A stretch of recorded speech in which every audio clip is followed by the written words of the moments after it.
என்னடா பண்ணி வச்சிருக்கீங்க, தமிழ்நாட்டு அரசியல் மாதிரி தான் இருக்கு. டெமோக்ரஸினா என்ன, உலக தலைவர்கள் அதை பத்தி என்ன சொல்லியிருக்காங்கன்றது பார்க்கலாம்.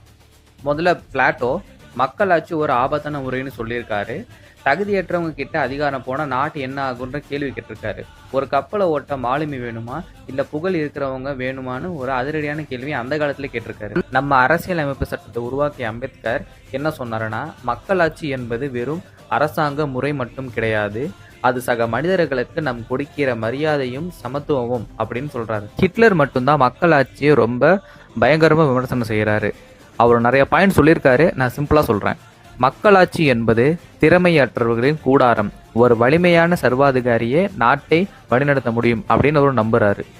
என்னை பொறுத்தவரை டெமோக்ரஸி என்னன்னா, நம்ம தான் இங்கே முதலாளி. நம்ம ஓட்டு போட்டு ஒருத்தவங்களை ஜெயிக்க வச்சோம்னா அவங்க நமக்கு வேலை பார்க்க போயிருக்காங்க, அவங்க ஜஸ்ட் கவர்மெண்ட் சர்வன்ட். அதனால நம்ம கேள்வி கேட்குற இடத்துல இருக்கணும், நமக்கு பதில் சொல்ற இடத்துல அவங்க இருக்கணும். நமக்கு பிடிச்சவங்கன்றதுனால நம்ம கேள்வி கேட்காம அவங்க என்ன சொல்ல சரின்னு நினைச்சோம்னா அது பேர் அடிமையாச்சு, மக்களாட்சி கிடையாது. டெமோக்ரஸி பத்தி நீங்க என்ன நினைக்கிறீங்க?